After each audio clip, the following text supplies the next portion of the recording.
दोस्तों, आप सभी को मेरे यूट्यूब चैनल में स्वागत है। चलिए एक दिल को छू जाने वाली लव स्टोरी शुरू करते हैं।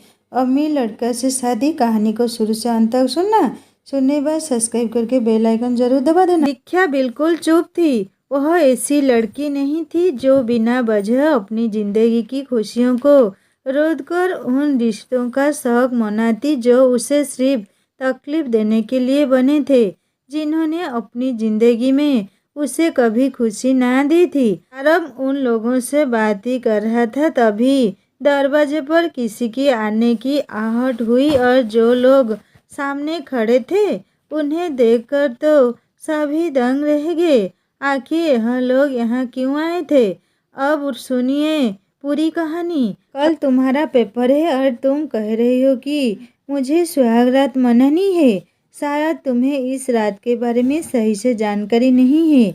हाँ, आरब अपनी पत्नी दीक्षा को वार्निंग दे रहा था। आरब के साथ एक हादसे के तरह उसकी पत्नी बना दी गई थी। बच्ची नहीं हो, 4 महीने बाद तुम पूरे 18 साल की हो जाओगी। मुझे मेरा हक चाहिए, वरना मैं सबको बता दूंगी। आप इससे पहले कि वह अपनी बात पूरी करती, आरब ने उसे आज पेपर देते हुए काफ़ी लेट हो चुकी थी। यूं तो पेपर 2 बजे ख़त्म होना था, लेकिन उसे आखिरी सवाल को हल करते हुए 2 बज गए। उसने मैम से थोड़ा सा एक्स्ट्रा टाइम मांगा। पेपर तो उसने हल कर दिया था और अब उसकी तरफ से तसल्ली में थी, और लेकिन उसकी सारी क्लास फेलों से छोड़कर चली गई थी और वह यहाँ अकेली थी।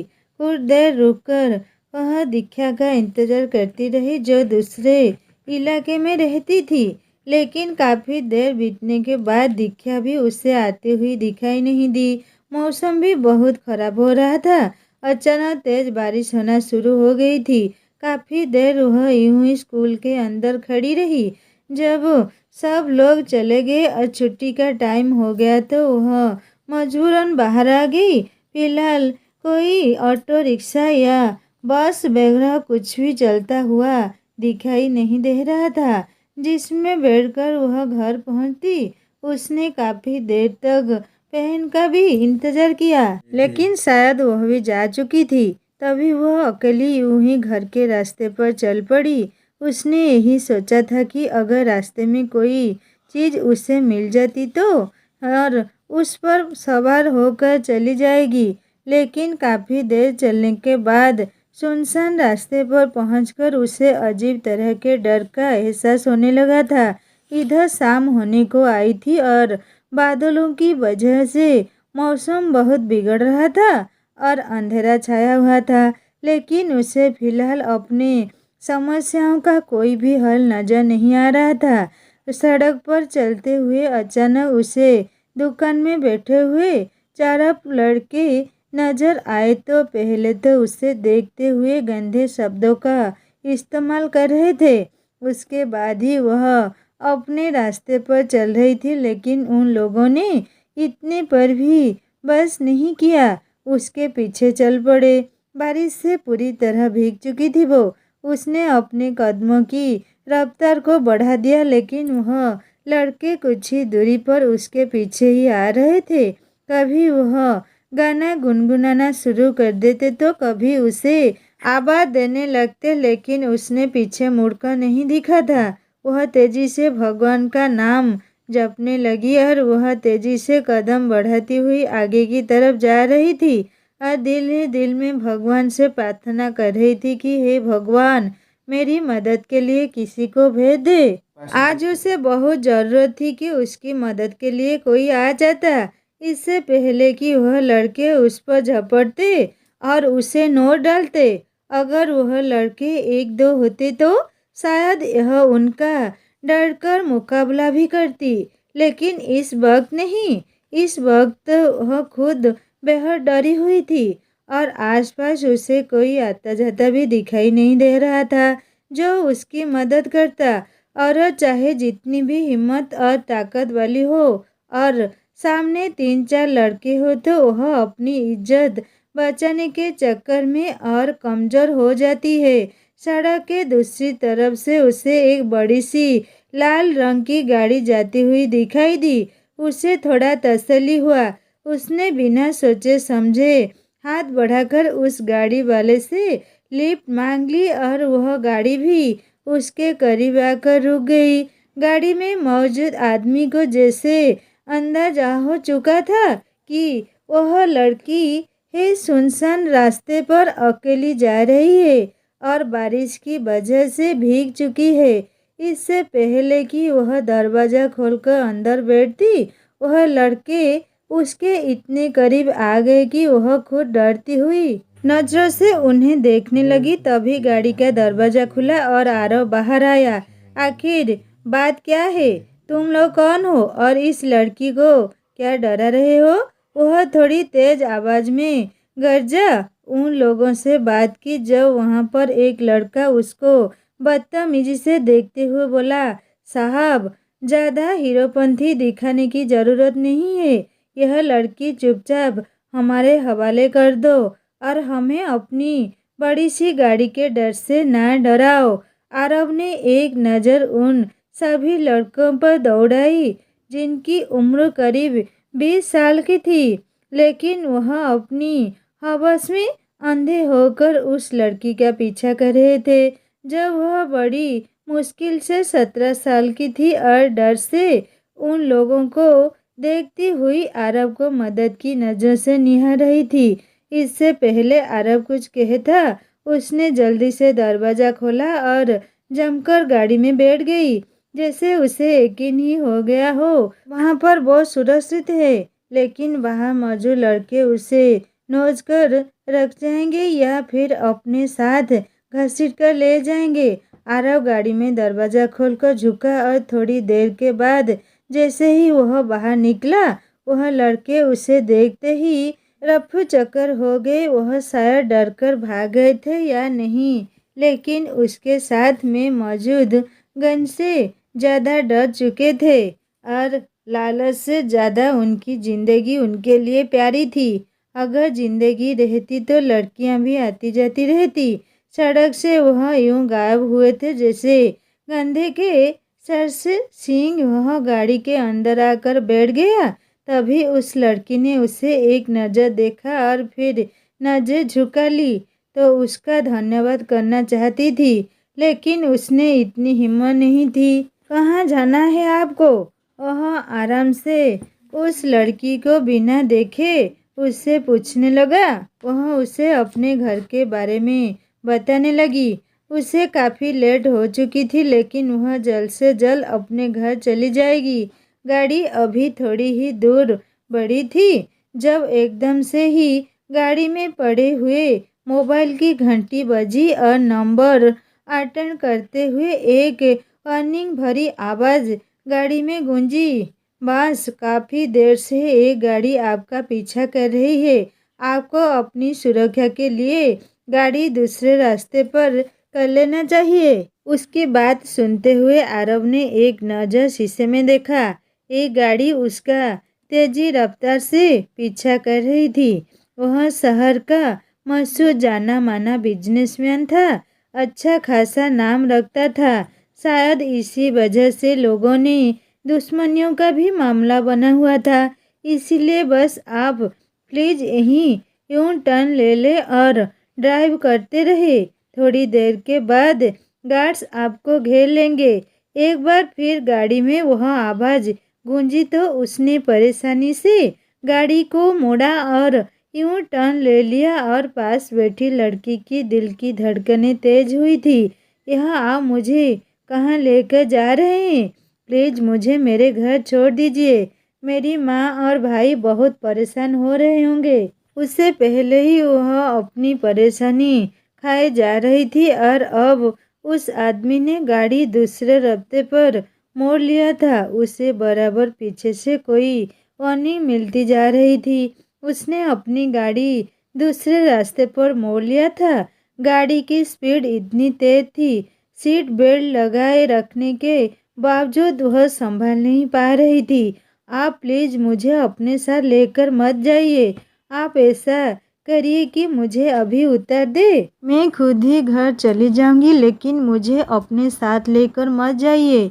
वह बार बार उस आदमी से विनती कर रही थी और वह उसकी बात नहीं सुन रहा था। वह अच्छी तरह जानता था कि अगर वह उस वक्त उसे यहाँ से निकाल देता तो शायद उसके जान को भी खतरा होता, लेकिन वह ऐसा नहीं चाहता था। अपने साथ वालों की इज्जत की और जान की सुरक्षा करना वह खुद का कर्तव्य समझता था। थोड़ी देर के बाद वह एक शहर के हाईवे पर था जहाँ काफ़ी भीड़ हुआ करती थी। तब उसे बताया गया कि अब वह खतरे से पूरी तरह सुरक्षित है। उस सब की जांच वे बाद में करता, लेकिन इससे पहले उस लड़की से बात करना चाहता था और उसे उसके घर तक छोड़ना चाहता था, जिसने पूरा रास्ता उसका अच्छा खासा दिमाग को खा पाया था। मुझे प्लीज़ घर छोड़ दो, भगवान के लिए। उसने अपने दोनों हाथ उसके सामने जोड़ दिए। वह लड़की उसे बहुत मासूम लग रही थी, उस पर तरस खाता हुआ। शायद वह बहुत ज़्यादा ही डरी हुई थी कि उसके घर वाले उसके साथ क्या सलूट करेंगे, लेकिन उसमें गलती उसकी नहीं थी, गलती आरव की भी नहीं थी।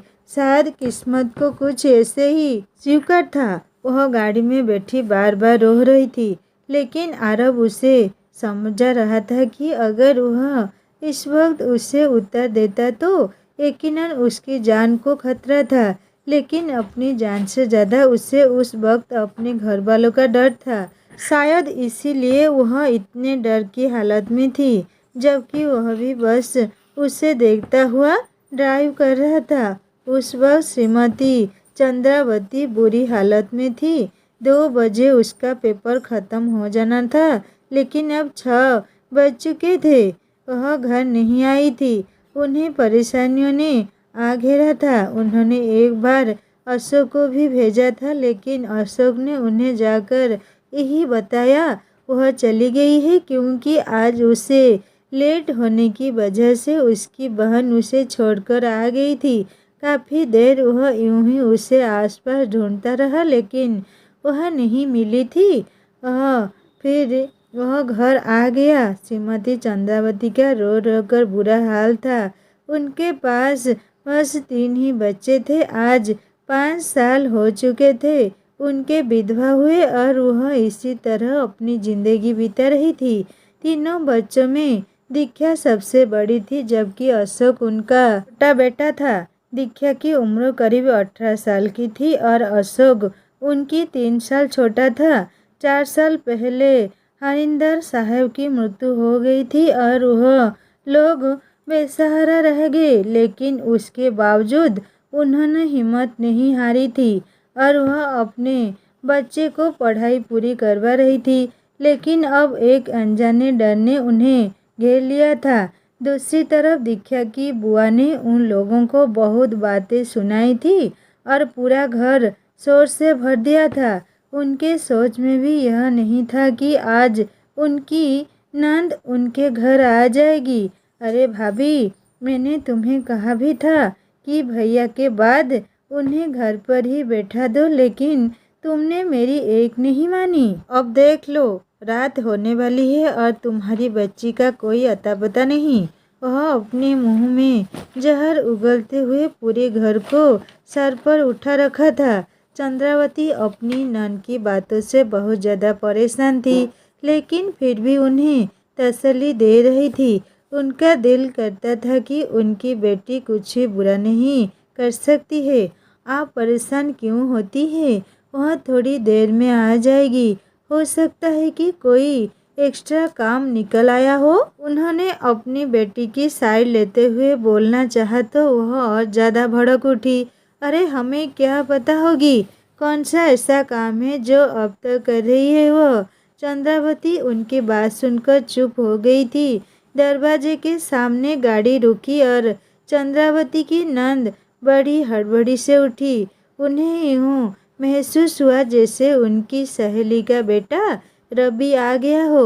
वह रवि और पंडित जी के साथ आज शादी की डेट लेने आए थे, क्योंकि आज उसका सेकंड लास्ट पेपर था और अब वह लोग चाहते थे कि उसकी विदाई करवा ली जाए। दीक्षा की बुआ कुंती अपनी सहेली के बेटे से दीक्षा का रिश्ता लगा रहा था। सहेली तो इस दुनिया में नहीं थी, उनकी मृत्यु हो गई थी और कुंती का रवि के पिता के साथ अफेयर चल रहा था। कुंती चाहती थी कि रवि की शादी दीक्षा से करवा दे और बचपन में ही रवि और दीक्षा की शादी करवा दी गई थी। शायद इन बच्चों को याद भी नहीं था और अब वह लोग विदाई करवाना चाहते थे। अब चंद्रावती के बस में कुछ भी नहीं था। उन्होंने बस चुपचाप अपने बच्ची का तमाशा देखती रही थी, दरवाजे से झांकते हुए। जो ही उन्होंने देखा तो उनके कदमों तले से जमीन निकल गई। बड़ी सी BMW गाड़ी से निकलता हुआ एक आदमी और फिर दूसरी तरफ से उसने दरवाज़ा खोला तो वह बाहर निकल आई। उन्होंने उसी वक्त ही सीना पीटना शुरू कर दिया था। उस आदमी का लिहाज तक ना किया। यह लो भाभी, अभी तो तुम कह रही थी कि तुम्हें अपनी बेटी पर पूरा भरोसा है। अरे बेटा, कुछ नहीं तो माँ के भरोसे का तो लाज रख लेती। जहाँ उन्हें देखकर रवि का चेहरे का रंग बदला था, वहीं उनकी बात सुनकर आरव को भी अजीब लगा था। आरव ने भी सबको हैरान नजर से देखा। उसने एक नज़र घर के नंबर प्लेट पर और घर के सभी लोगों पर डाली और वापस पलट आया। उसे अच्छा नहीं लगा था उन लोगों के बीच में बोलना। यह उनकी आपस की बात थी। तभी कुंती बुआ आगे बढ़ी और उसे बाजू से खींचते हुए घर के अंदर ले गई। कुछ देर तो आरव वहीं खड़ा देखता रहा, फिर गाड़ी घुमा दी। किधर थी तुम? कब से मैं तुम्हारा इंतजार कर रही हूँ। चंद्रावती ने उसे देखते ही तड़प कर पूछा। मी, कॉलेज से निकलते हुए मुझे देर हो गई थी। मुझे कोई ऑटो या रिक्शा नहीं मिल रही थी जिस पर सवार होकर आ जाती। बारिश और तूफान की वजह से यह सब दिक्कत आई है। फिर मैंने उनसे लिफ्ट मांगी तो यह सर मुझे यहाँ पर छोड़ गए हैं। उसने अपनी माँ को अपनी सारी बात बता दी। कुंती जल्दी से उसकी तरफ बढ़ी। अरे कौन से सर? जिस सर के साथ रंगियां मनाकर तू हमें बेवकूफ़ बनाना चाहती है। कुंती बहुत तेजी से आंखें दिखाते हुए बोल रही थी। उसने दीक्षा को बहुत उल्टी सीधी बातें सुनाई। कुंती ने कहा कि खुद तो अयासियाँ मना कर आ रही हो, हमें ही उल्टी सीधी पट्टियाँ पढ़ा रहे हो। तेरी ऐसी बातों पर तो सिर्फ चंद्रावती ही विश्वास कर सकती है, हम नहीं। हमने तो जमाना देखा है, हम अच्छी तरह जानते हैं कोई भी आदमी, वह भी इतना अमीर, बिना किसी लालच के किसी लड़की पर ऐसे एहसान नहीं कर सकता। और उनकी बात सुनकर दीक्षा अब खुद पर कंट्रोल नहीं कर पा रही थी और फट पड़ी। दीक्षा बहुत तेज से चिल्ला रही थी और रो रही थी। बुआ, अब बस कीजिए। मैं आपकी जैसी बिल्कुल भी नहीं हूँ। मुझे आपके बारे में सब कुछ मालूम है। बस मेरी जुबान छोटी है, इसीलिए आपके लिए मैं कुछ बोल नहीं सकती। मुझे पता है रवि के पिता के साथ आपका क्या कुछ नहीं चल रहा और यह मैं नहीं बोल रही। सभी लोग आप पर उंगलियां उठाते हैं।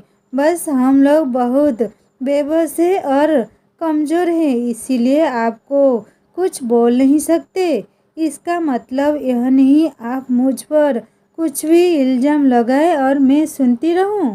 आप यहाँ से जा सकती हैं। तभी भी दीक्षा के चुपचाप खड़े होकर देख रहा था और उसने दीक्षा से कुछ ना कहा। दीक्षा यह सब कहती हुई चुपचाप अंदर की तरफ चल पड़ी थी। जब एक बार फिर उसे कुंती बुआ की आवाज़ सुनाई दी। अरे भाभी, तुम जो भी कहो, लेकिन रवि मेरी सहेली का इकलौता बेटा है और यह उसकी पत्नी है। इससे पहले कि रवि को कोई धोखा हो, मैं तो कहूँगी कि उसके टेस्ट करवा लीजिए। भले ही मेरे भाई की बेटी है, लेकिन मुझे आजकल की कॉलेज वाली लड़कियों पर जरा बराबर भरोसा नहीं है। उससे से उसका खून खौल उठा था। वह जल्दी से पलटी और बिना किसी रिश्ते का लिहाज किए हुए बुआ के सामने जाकर खड़ी हो गई। अगर आपको इतना ही कॉलेज वाली लड़कियों से समस्या है तो फिर आपको अपनी बेटी का भी कॉलेज में एडमिशन नहीं दिलवानी चाहिए थी क्या? उसकी शादी करोगी तो उसके भी टेस्ट करवाओगी? पहली बात अब उसकी बर्दाश्त से बाहर हो चुकी थी, इसलिए वह गुस्से में चिल्लाते हुए उनको खरी खोटी जवाब देने लगी। जबकि उसकी हरकत पर चंद्रावती ने अपना दिल थामकर उसे देखा।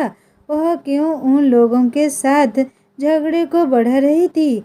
अच्छी तरह जानती थी कि वह उनके ससुराल वाले हैं और फिर उसकी सगी बुआ है। वाह भाई, तुम्हारी तो अभी तो से जुबान खुल गई है और अभी से तुम्हारे पैर निकल आए हैं। भाभी, यह तो बहुत अच्छा हुआ जो तुम्हारी बेटी ने अपना असली रंग दिखा दिया। अभी उनके मुंह में यही बात थी। जब दरवाजे से रवि अंदर आता हुआ दिखाई दिया, उसने पलटकर रवि को देखा। वह उसे पसंद करने लगी थी। इस बात का उसने खुद से इकरार भी कर लिया था। रवि से उसकी शादी तो हो चुकी थी। दीक्षा अब उसकी पत्नी थी। रवि यह सब मामलों में एक शब्द भी नहीं बोला। वह चुपचाप अपनी आंटी और दीक्षा को देखता रहा। जबकि यह सारा लड़ाई झगड़ा रवि के सामने ही हुआ था। फिर भी कुंती रवि के सामने अपनी सफाई देने लगी। वह एकटक होकर उसी को देख रहा था जो अभी तक बहादुरी से उसकी आंखों में देख रही थी।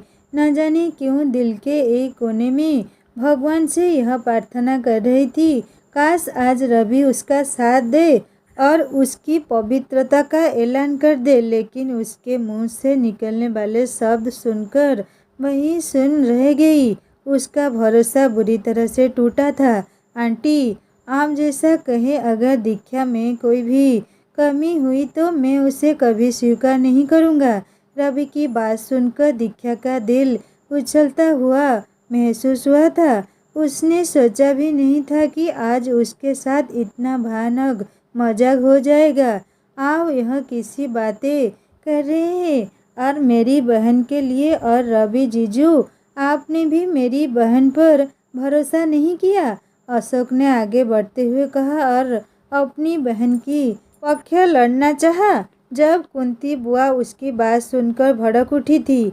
लो जी, अब यह 4 दिन का बच्चा भी हमसे जुबान लड़ाएगा? अरे रवि, तुम्हारे ससुराल में अभी से यह इज्जत है। काश आज मेरा भाई जिंदा होता तो खड़े खड़े तुम लोगों के मुंह बंद करवा देता। अपने भाई की औलाद पर इतना गंदा इल्ज़ाम लगाते हुए उनको जरा भी शर्म नहीं आ रही थी और आज अपने भाई को इसीलिए याद कर रही थी कि उनकी हाँ में हाँ मिलाते उनकी मौत को तो वह कभी याद नहीं करती थी। ने अब एक शब्द भी नहीं सुनना था। बस करो बुआ, जब आप अपने भाई के अनाथ बच्चों की कोई मदद नहीं कर रही थी, आपका कोई हक भी नहीं बनता हम लोगों पर बोलने का। हम अपनी ज़िंदगी को जी लेंगे, चाहे जैसे मर्जी। चंद्रावती बार बार अपनी बेटी को आंखें दिखा रही थी। वह खुद पर काबू नहीं रख पाई और फट पड़ी। उसने रवि के आंखों में अपने लिए बुराई देख चुकी थी। अगर वह आज उसके साथ खड़ा नहीं था तो कल उसके साथ यह कैसे अपनी ज़िंदगी को आगे बढ़ा सकता? उसे अब अच्छी तरह नज़र आ रहा था कि उसे सारी ज़िंदगी घुट घुट कर जीना पड़ेगा। इससे पहले कि बात और ज़्यादा आगे बढ़ती, तभी दरवाजे पर किसी की आने की आहट हुई। दरवाज़ा खुला। दरवाजे से अंदर दाखिल होता आरव सबको चौंका गया था। आधे रास्ते पर जाते ही बार बार दीक्षा का ख्याल उसके दिमाग में घूम रहा था, जो इतनी ज़्यादा डरी हुई थी। और उस लड़की में तो जरा बराबर भी कोई गलती नहीं थी। उसके बावजूद भी वह इतनी डरी हुई थी आने वाले हालत के बारे में। और फिर उसकी बुआ का चीखना चिल्लाना उसके दिमाग में घूम रहा था। अब उस घर में उसकी कोई जगह नहीं रहेगी, इसलिए वह सिर्फ इस बात की सफाई देने के लिए और दीक्षा का साथ देने के लिए वह वापस पलट आया था कि दीक्षा के साथ उसका कोई संबंध नहीं है, लेकिन वह यह नहीं जानता था एक बार फिर उसका पलट आना दीक्षा के लिए उसकी जान का बवाल बन सकता है। कुंती बुआ उसे देखते ही फिर से आग बबूला हो गई। अरे यही है वो आदमी जिसके साथ यह गुलछरे उड़ाकर आ रही थी, और देखो ना कैसे यह वापस भी आ गया इसका पक्षपाती बनकर। और जरूर इसे लगा होगा कि हम सब चले गए हैं। कुंती बुआ, अशोक, रवि सब लोग उसे हैरान नजरों से देख रहे थे। वह वापस क्यों आ गया था? यहाँ पर तो पहले ही इतना बवाल मचा हुआ था। आरव ने आकर उसमें और आग डाल दिया और यह साबित कर दिया कि दीक्षा और उसका कोई चक्कर चल रहा है। बुआ सारे मोहल्ले को चीख चीख कर सर पर उठा चकी थी। और आप लोग मेरी बात सुनिए, मैं सिर्फ यहाँ पर यह बताने आया हूँ कि उसकी कोई गलती नहीं है। जब रवि ने बिना सोचे समझे आरव को कलर से पकड़कर धक्का दिया, आरव बिल्कुल परेशान हो गया। आज तक उसे इस तरह से किसी की हिम्मत नहीं हुई थी बात करने की। रवि ने इतनी बड़ी गलती कर दी थी। वह यह नहीं जानता था कि उसे इस गलती का भुगतान कैसे भुगतना पड़ेगा, लेकिन फिर भी वह दीक्षा की इज्जत के लिए चुप हो गया। जब रवि ने एक बार फिर से धक्का देने के लिए हाथ उठाया तो उसने बिना सोचे समझे हाथ घुमाकर रवि के मुंह पर दे मारा। 2 कदम पीछे जाकर गिरा। खून की एक नन्ही सी लकीर उसके होठों से वह निकल गई थी। वह इतना ज़्यादा गुस्सा हो चुका था अब और कुछ ज़्यादा बर्दाश्त करने की हिम्मत नहीं थी। दीक्षा बुरी तरह कांप रही थी, इतनी डर गई थी और वह यह सब नहीं चाहती थी। रवि बुरी तरह से लड़खड़ाता हुआ उठा और अपने साथ अपनी आंटी को लिया और कहा कि मैं दीक्षा को यहीं पर सभी के सामने डिवोर्स दूंगा और मेरा और इसका रिश्ता अब ख़त्म हो गया है और डिवोर्स पेपर 2 दिन के अंदर ही अंदर तुम्हारे घर पहुंच जाएगा। उस पर साइन कर देना। मुझे तुम्हारे साथ नहीं रहना। कुंती बुआ के चेहरे पर मुस्कान आ गई। शायद वह यही चाहती थी कि रवि उसकी ज़िंदगी से हमेशा के लिए निकल जाए, इसीलिए उसने इतना तूफान खड़ा किया था। चंद्रावती तो मुंह पर हाथ रखते हुए बैठती चली गई थी और दीक्षा वहीं खड़ी खड़ी आरव को देख रही थी। रवि को तो अपने मन में पति मान चुकी थी, इसीलिए उसकी बात सुनकर उसे बहुत तकलीफ हो रही थी और इन सब की वजह वह आरव को समझ रही थी। यह कच्चे उम्र की मोहब्बत दिल की बवाल बन जाती है और शायद दिल पर बहुत गहरा असर छोड़ जाती है। और दीक्षा के साथ भी यही हुआ था। अंदर ही अंदर वह रवि से मोहब्बत करने लगी थी और उसके साथ रहना चाहती थी और इस हादसा ने उसके सारे सपने को चकनाचूर करके रख दिया था। उसे रवि से यह उम्मीद नहीं थी। जो भी था, दीक्षा के पापा ने उसके साथ उसकी शादी की थी। रवि और कुंती वे दोनों वहाँ से निकल आए।